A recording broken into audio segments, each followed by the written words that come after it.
नमस्कार, जय हिंद दोस्तों। मैं आपका दोस्त शुभम गिरी आप सभी लोगों का हार्दिक स्वागत करता हूं अपने YouTube channel study with Shubham Giri में।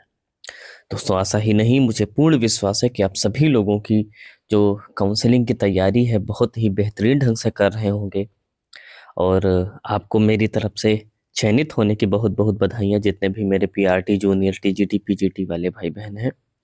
और आप लोग अपने अंदर एक अलग फील आपको आ रही होगी। समाज में, मोहल्ले में, गांव में आपकी जो कद है थोड़ा-सा बढ़ गया होगा और जब आप नौकरी करने जाएँगे तो लौटेंगे तो आपका कद और बढ़ गया होगा। समाज में आपकी रिस्पेक्ट भी दोस्तों बहुत बढ़ गई होगी और आप अपने अंदर भी एक अलग परिवर्तन महसूस करेंगे। मगर दोस्तों, बस एक बात याद रखिएगा कि पहले आप जॉब में नहीं थे, अब आप आ गए हैं, तो हमारे बॉडी में एक ऊर्जा आती है नौकरी के बाद, है ना? उस ऊर्जा को दोस्तों आपको सँभालना है। सामने वाले को ये फ़ील नहीं होने देना है कि आपकी नौकरी लग गई है तो आप चेंज हो गए हैं, है ना? आप हमेशा उनसे पॉज़िटिव वे में ही बात करिएगा जैसे आप मिलते थे। और ख़ासकर उन दोस्तों से ज़रूर उसी तरह मिलिएगा जो मेहनत कर रहे हैं मगर उनका जॉब नहीं लगा है, तो उनको ये फ़ील नहीं आनी चाहिए कि आपकी नौकरी लग गई है तो आप बदल गए हैं, क्योंकि ये सारी चीज़ें आती हैं थोड़ा-सा, है ना? तो दोस्तों, मैं अपने बारे में सबसे पहले बता दूँ, मैं आपका दोस्त शुभम गिरी टीआरई 2 सिलेक्टेड और मुझे जो ज़िला आवंटित हुआ था, वो मुज़फ़्फ़रपुर मिला था और मुज़फ़्फ़रपुर ही मेरी चॉइस भी थी, मगर रैंक मेरी बहुत अच्छी थी। मेरे सब्जेक्ट में फर्स्ट रैंक थी एसएसटी में, तो मुझे जॉइनिंग लेटर भी पहला मिला था और मुज़फ़्फ़रपुर भी मुझे मिल ही गया था। तो दोस्तों, आज हम बात करने वाले हैं, मेरे पास कई सारे कमेंट्स भी आ रहे थे, है ना? तो दोस्तों, मैं सिलेक्टेड हूँ, सारा अनुभव मुझे रहा है काउंसलिंग का, डीवी का, मतलब वही डीवी काउंसलिंग एक ही चीज़ होती है और ट्रेनिंग का भी। तो आपके मन में दोस्तों कोई भी किसी भी प्रकार का सवाल हो, तो आप दोस्तों कमेंट करके अपने सवाल पूछ सकते हैं। मेरा जो अनुभव रहा है बिहार में एक टीचर के रूप में, मैं सारा अनुभव आपके साथ साझा करूँगा। तो दोस्तों, मैं इस वीडियो में आपको बताने वाला हूँ कि काउंसलिंग होती कैसे है। कमेंट्स भी बहुत सारे आ रहे थे। मैं आपको स्टेप बाय स्टेप बताऊँगा, कैसे क्या करना है, कहाँ आप जाओगे, क्या करोगे, है ना? सारी चीज़ें दोस्तों आपको मैं क्लियर कर दूँगा इस वीडियो में और आपके जितने भी डाउट हैं काउंसलिंग से रिलेटेड वो सारे दूर हो जाएँगे। फिर भी अगर कोई डाउट रह जाए जो आपको लगे कि अभी क्लियर नहीं हो पाया है, तो उसके लिए दोस्तों कमेंट बॉक्स ऑन है। आप कमेंट करिएगा, मैं वहाँ आपके सारे जो डाउट्स हैं उनको क्लियर कर दूँगा। और मेरा जो अनुभव रहा है काउंसलिंग का, हर एक प्रक्रिया का, वो मैं सारा बताऊँगा कि कहाँ से शुरू होगी और किस तरीके से होती है। मगर दोस्तों, आगे बढ़ने से पहले मेरा आप सभी भावी शिक्षकों से निवेदन है, जो आप शिक्षक बन ही गए हैं, बस जाना ही जाना शेष रह गया है, कि अगर आप चाहते हो और मेरी चैनल का काम भी आपको लगेगा, जब तक आपका स्कूल आवंटित नहीं हो जाएगा, है ना? तो तब तक तो भाई मेरी ज़रूरत पड़ेगी, उसके बाद भले ही आप याद ना करें, तो तब तक आपको अगर इस यात्रा में मेरा साथ चाहिए और आप चाहते हो कि बीपीएससी टीआरई 3 की सारी ऑथेंटिक सूचनाएँ मेरे द्वारा आपको मिलती रहे, तो आप प्लीज़ हमारे चैनल को ज़रूर सब्सक्राइब करें अगर आप हमारे चैनल पर नए हैं और बेल आइकन को दोस्तों ज़रूर प्रेस करें ताकि मेरी आने वाली सारी वीडियोस की जो नोटिफिकेशन है वो आपको मिलती रहे। नोटिफिकेशन की घंटी दोस्तों ज़रूर बजाइएगा ताकि मेरी जो वीडियोस हैं वो आपको मिलती रहें। तो चलिए दोस्तों, ज़्यादा वक्त आपका हम ज़ाया नहीं करेंगे और हम अपने व्हाइट बोर्ड पर आपको ले चलेंगे और वहाँ आपको स्टेप बाय स्टेप बताएंगे कि काउंसलिंग कैसे होती है, आपको कहाँ जाना है और कौन-कौन से जो स्टेप है वो फॉलो करने हैं। तो चलिए दोस्तों, अपने व्हाइट बोर्ड पर हम चलते हैं। दोस्तों, सबसे पहले मैं बताऊं आपकी जो काउंसलिंग प्रक्रिया कहाँ से शुरू होती है। ये दोस्तों शुरू होती है आपके जिला आवंटन से। सबसे पहले आपको जिला आवंटित होगा, ठीक है? जिला आवंटन में क्लियर हो जाएगा कि आपकी जो जॉब लगी है वो किस जिले में लगी है, ठीक? तो मेरे ख्याल से पहला स्टेप क्लियर हो गया। मान लीजिए जो भी जिला आपको मिल गया, ठीक है? और इसके बाद क्या होगा कि आपके जो वाटर मार्क वाले डॉक्यूमेंट्स हैं वो आ जाएंगे। वाटर मार्क अब ये पहले भी आ सकते हैं, हो सकता है वाटर मार्क का डॉक्यूमेंट पहले आ जाए, है ना? तो वो कोई दिक्कत वाली बात नहीं है। जब तक वाटर मार्क नहीं आ जाएगा, जिला नहीं आ जाएगा, तब तक आप घर पे ही विराजमान रहेंगे, ठीक है? ये जो वाटर मार्क वाले दोस्तों डॉक्यूमेंट्स हैं, ठीक है, इनके आपको 2 सेट, माफ कीजिएगा 3 सेट आप कराइएगा, 2 सेट तो जमा हो जाएंगे। 3 सेट आपको वाटर मार्क वाले बनाने हैं, जिनमें से 2 सेट आपके जो है सबमिट हो जाएंगे। ठीक, तो इन 2 सेटों की दोस्तों फाइल आपको एक बनानी है। पहली चीज याद रखिएगा, एक ही फाइल बनेगी। कौन सी फाइल बनेगी? वो जो दोस्तों आपकी 10 रुपए वाली फाइल आती है ना, प्लास्टिक वाली जो आपकी ट्रांसपेरेंट आती है, ट्रांसपेरेंट जो फाइल आती है प्लास्टिक वाली, बटन जिसमें बटन होता है ना, और आप बटन से उसको बंद कर देते हो, ये वाली फाइल रखनी है।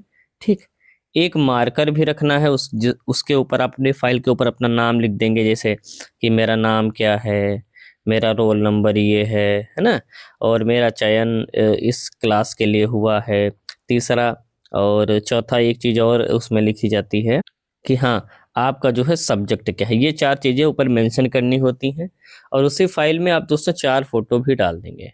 ठीक है, अब मैं ये मान करके चल रहा हूँ कि आपके दोस्तों ये जो फाइल है वो रेडी हो चुकी है। आप घर से निकलेंगे, ठीक है, और आप पहुंच जाएंगे अपने जिला मुख्यालय में।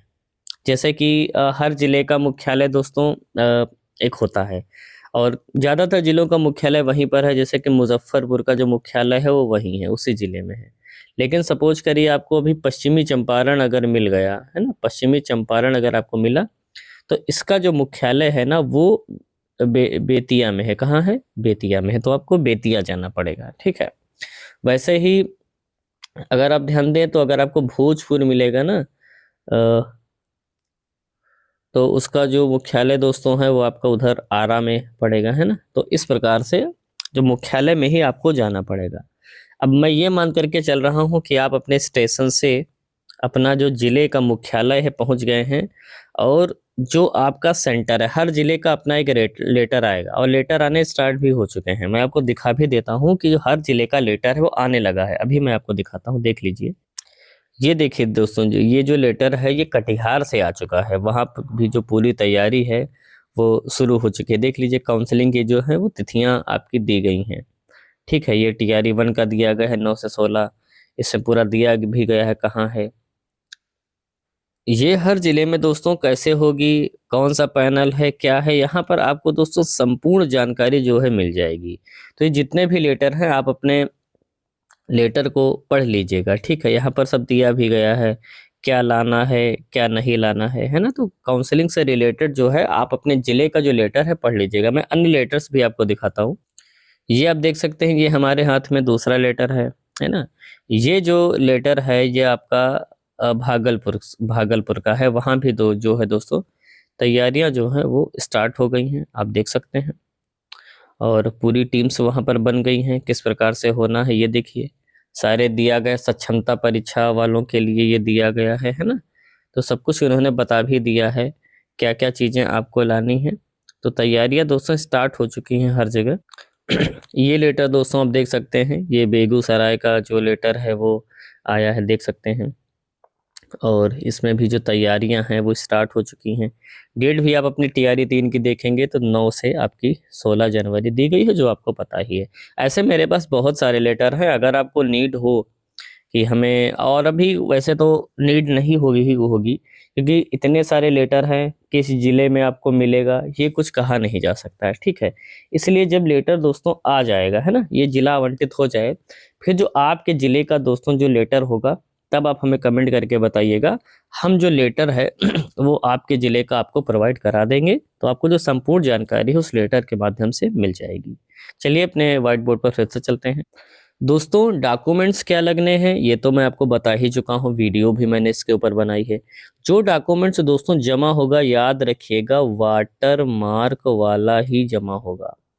सारा डॉक्यूमेंट्स वाटर मार्क वाला ही जमा होगा, इसके अतिरिक्त आपके डॉक्यूमेंट्स नहीं जमा होंगे। ठीक है, एक काम दोस्तों ये करना है कि आपका जो एडमिट कार्ड है इसकी दोस्तों आपको 10 फोटो कॉपी करा लीजिएगा, ये हर जगह लगेगा। ठीक है, इसके 10 फोटो कॉपी कम से कम कराइएगा, और आपका जो आधार है इसकी भी दोस्तों आप 10 फोटो कॉपी जो है वो कराइएगा। ठीक, अब ये मान करके मैं चल रहा हूँ कि आप पहुँच गए सेंटर पर, ट्रेनिंग सेंटर पर। वहाँ आपके दोस्तों लाइन लगानी पड़ेगी, और जो लाइन में आगे होगा, ठीक है, या हो सकता है कई कई जिलों में जो है वो टोकन प्रक्रिया होती है, वो टोकन देते हैं उस टोकन पे एक नंबर लिखा होता है और नंबर वाइज वो बुलाते रहते हैं। तो दोनों प्रक्रियाएं होती हैं। कहीं कहीं जैसे कि अगर हम अपने मुजफ्फरपुर की बात करें तो यहाँ पर क्या था ना कि लाइन में जो आगे था वो पहले करा ले, जो लाइन में पीछे है उसका देर में नंबर आएगा, ठीक है। और वहाँ पर हर क्लास की जैसे कि 1 to 5 की अलग टेबल आपको मिलेगी, है ना। 6 to 8 का टेबल अलग मिलेगा। इसी प्रकार से 9 10 का टेबल अलग मिलेगा, 11 12 का अलग। और यहाँ सब्जेक्ट वाइज भी टेबल अलग अलग मिलेगी, जैसे कि फिजिक्स की टेबल अलग होगी, हिस्ट्री की अलग होगी, है ना। ये सारी चीज़ें भी होती हैं, सब्जेक्ट वाइज भी टेबल आपको अलग अलग मिल जाएंगी। तो इस तरीके से वहाँ पर होता है। तो मान लीजिए कि आप अपनी लाइन में दोस्तों लग जाएंगे अपनी फाइल को लेकर के, और किस क्रम में लगाना है बता ही दिया है, 10 फिर 12 फिर ग्रेजुएशन फिर पोस्ट ग्रेजुएशन बीएड डीएलएड यानी जो भी है, इस क्रम में आप अपनी फाइल को लगा लेंगे। और उसमें फाइल में कितने सेट होने चाहिए, फाइल में आपके 2 सेट होनी चाहिए और कम से कम 4 फोटो आपके होने चाहिए। सबसे इम्पोर्टेंट बात, आधार कार्ड आपका वही होना चाहिए जो आपने अपलोड किया था, और इसके ऊपर मोबाइल नंबर आपका जो लगा हो वो आपके पास वहीं पर होना चाहिए। क्योंकि जैसे ही आपका मान लीजिए नंबर आ गया डीबी के, आप टेबल पर पहुंच गए, तो सबसे पहले वो आपका क्या करेंगे, आधार ही वेरीफाई करेंगे। सबसे पहले क्या करेंगे, आधार आपका वेरीफाई दोस्तों करेंगे। एक ओटीपी आएगा आपके उसी मोबाइल नंबर पर, और वो ओटीपी आप बताएंगे कि सर ये ओटीपी आया है, फिर वो वेरीफाई करेंगे। ओटीपी जैसे ही वेरीफाई हो जाएगा, आपका जो पहला स्टेप है वो कंप्लीट, ठीक। फिर उनके पास एक जो लैपटॉप होगा या कंप्यूटर होगा, उसमें वो आपके जो सारे डॉक्यूमेंट्स हैं वो आ जाएंगे। आपके सारे डॉक्यूमेंट्स आ जाएंगे जो आपने अपलोड किए थे। अब वो आपसे एक एक करके सारी डॉक्यूमेंट्स मांगेंगे। जैसे कि ऐसे मांगे, बोलेंगे 10 दीजिए, तो आप अपना 10th का ओरिजिनल मार्कशीट दिखाएंगे, ठीक।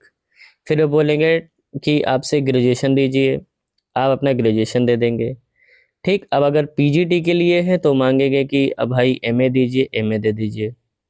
फिर कहेंगे बीएड दीजिए, आप अपना बीएड दे देंगे, या डीएलएड जिसके लिए भी आपका है, ठीक है। प्राइमरी अगर जूनियर के लिए होगा तो वो आपसे मांगेंगे। फिर कहेंगे सीटेड दीजिए, आप अपना सीटेड दे दीजिएगा, है ना। वो उससे मैच करेंगे, जो आपने अपलोड किया था ना उससे मैच करेंगे, और मैच उसी से करेंगे जो आपने अपलोड किया था। अगर इन दोनों में कोई विसंगति दोस्तों है, समझिएगा, अगर आपने अपलोड कुछ और किया था और आप उनको दे कुछ और रहे हैं, तब वहां पर आपको प्रॉब्लम आएगी, अन्यथा प्रॉब्लम नहीं आएगी।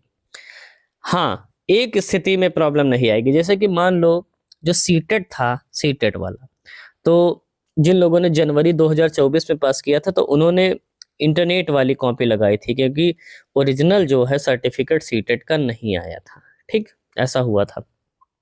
तो वहां पर आप क्या करेंगे दोस्तों, जो आपने इंटरनेट वाली कॉपी लगाई थी वो भी आपको ले जानी है, ठीक। इसके साथ में जो आपका अब ओरिजिनल सर्टिफिकेट आ गया है, इसको भी ले जाना है। ये भी आप उनको दिखाएंगे, ये भी दिखाएंगे कि सर उस वक्त हमने इंटरनेट की कॉपी लगाई थी, ओरिजिनल सर्टिफिकेट नहीं आया था, तो हमने इंटरनेट की कॉपी लगाई थी, तो अब हमारा ओरिजिनल आ गया है, आप ये भी देख सकते हैं। तो वो आपका ओरिजिनल वाला भी देख लेंगे, ठीक है। फोटो कॉपी दोनों की लगा दीजिएगा साथ में, तो जो उनकी इच्छा होगी वो अपना वो ले लेंगे, दिक्कत कोई नहीं होगी। बस वहाँ पर जो बातचीत करना, सभी लोग बहुत भाई प्यार से करना, एकदम गुस्से में ऐंठ करके नहीं बोलना है। हमें ये शो नहीं करना है कि हम आज ही जो है प्रिंसिपल बन गए हैं, प्रिंसिपल नहीं बनना है। और बहुत ही प्यार से बात करनी है, नॉर्मल तरीके से बात करनी है, सॉफ्ट तरीके से, और बोल देंगे कि सर उस टाइम हमारा रिजल्ट आ चुका था मगर ओरिजिनल सर्टिफिकेट नहीं आया था, इसलिए हमने वेब कॉपी लगाई थी, यानी इंटरनेट कॉपी लगाई थी। तो ये हमारी इंटरनेट कॉपी का देख लीजिए, और ये हमारा ओरिजिनल जो है सर्टिफिकेट मार्कशीट आ गया है सीटेट का, कोई दिक्कत नहीं होगी, ठीक है। स्टेट वाले में भी यही मैटर है, अगर आपने वेब कॉपी लगाई थी और अब आपके पास ओरिजिनल आ गया है तो दोनों लेकर के जाइएगा, ठीक। इन बातों का दोस्तों विशेष तौर पर ख्याल रखें। बस क्या करेगा, आपके सारे डॉक्यूमेंट्स को वो मैच करेगा, और जब उसे लगेगा कि हाँ सब कुछ आपका सही है, बस तुरंत क्या करेगा, कंप्यूटर पे टाइप करेगा और एक लेटर निकालेगा। लेटर ये लव लेटर नहीं है, आप लोग तो खुश हो गए लेटर देख करके, लव लेटर नहीं, ये होगा आपका first joining letter. First joining letter होगा। ठीक है, 3 टोटल मिलेंगे, 3 लेटर मिलेंगे पूरी प्रक्रिया में, एक यहाँ पर मिल चुका है आपको। ठीक, ये जो दोस्तों ज्वाइनिंग लेटर होगा, इसके ऊपर सारी डिटेल्स आपकी लिखी होंगी और इसके पीछे वो अपने पेन से लिख देगा ट्रेनिंग सेंटर का नाम। क्या लिख देगा? ट्रेनिंग सेंटर का नाम वो लिख देगा कि जहां पर आपको ट्रेनिंग करने के लिए जाना है। आप देखेंगे और आपको पता तो होगा नहीं ट्रेनिंग सेंटर कहाँ पर है, तो आप वहीं पर किसी से पूछ लीजिएगा कि ये ट्रेनिंग सेंटर कहाँ पर है। वो आपको एड्रेस बता देगा, वहां आप अपना बोरी या बिस्तर लेकर के चले जाएंगे। उस ट्रेनिंग सेंटर पे जो रुकने की अनुमति होगी दोस्तों, सिर्फ आपको होगी, आपके पेरेंट्स को यानी जिनके साथ आप गए उनको नहीं होगी। अगर उनको आपके साथ रुकना है 1-2 महीने, तो उसके लिए उनको बाहर रूम लेना पड़ेगा। तो वो खैर आप लोगों का पर्सनल मैटर है, क्या है क्या नहीं है, क्या करना है, कैसे व्यवस्था करनी है, वो आप लोग जानें। तो ये दोस्तों एक पूरी प्रक्रिया है काउंसलिंग की, जो आपको वहाँ पर फॉलो करनी है। बहुत ही आराम से हो जाती है। मान करके चलिए 10 से 15 मिनट का समय लग जाता है अगर सब कुछ ठीक है तो। अगर गड़बड़ी है तो भाई 30-30 मिनट भी लटका रहता है मैटर, मगर आपका सब कुछ सही है तो ज़्यादा दिक्कत वहाँ पर नहीं होगी। तो ये दोस्तों मेरा एक ट्रेनिंग का अनुभव रहा है मुजफ्फरपुर डिस्ट्रिक्ट का, है ना। और लगभग यही प्रक्रिया हर जगह होती है। तो मेरे ख्याल से आपके माफ़ कीजिएगा, काउंसलिंग का अनुभव मुझे बोलना चाहिए, ट्रेनिंग का अनुभव तो हम अगली वीडियो में साझा करेंगे क्योंकि वरना वीडियो बहुत लंबी हो जाएगी। फिर भी दोस्तों मैंने सारे डाउट आपके क्लियर करने की कोशिश किए हैं, सारे आपको स्टेप बाय स्टेप प्रक्रिया भी बताई है। फिर भी अगर कोई आपके मन में डाउट रह गया हो तो आप दोस्तों कमेंट करिएगा, हम आपके सारे डाउट्स को क्लियर करने की पूरी कोशिश करेंगे। तो कमेंट करिएगा। वीडियो दोस्तों कैसी लगी कमेंट करके बताइएगा। वीडियो अच्छी लगी हो तो लाइक करिए और हमारी वीडियो को शेयर भी करिए। और दोस्तों अगर आपको ज्वाइनिंग तक सारी सूचनाएं ऑथेंटिक रूप से चाहिए तो आप प्लीज़ हमारे चैनल स्टडी विद शुभम गिरी को ज़रूर सब्सक्राइब करें और बेल आइकन को ज़रूर प्रेस करें ताकि मेरी आने वाली सारी वीडियोस की नोटिफिकेशन आपको फटाफट मिलती रहे। तो आज की वीडियो में बस इतना ही, फिर मिलेंगे एक नई वीडियो में नई जानकारी के साथ। तब तक मेरे साथ बोलिए जय हिंद, जय भारत।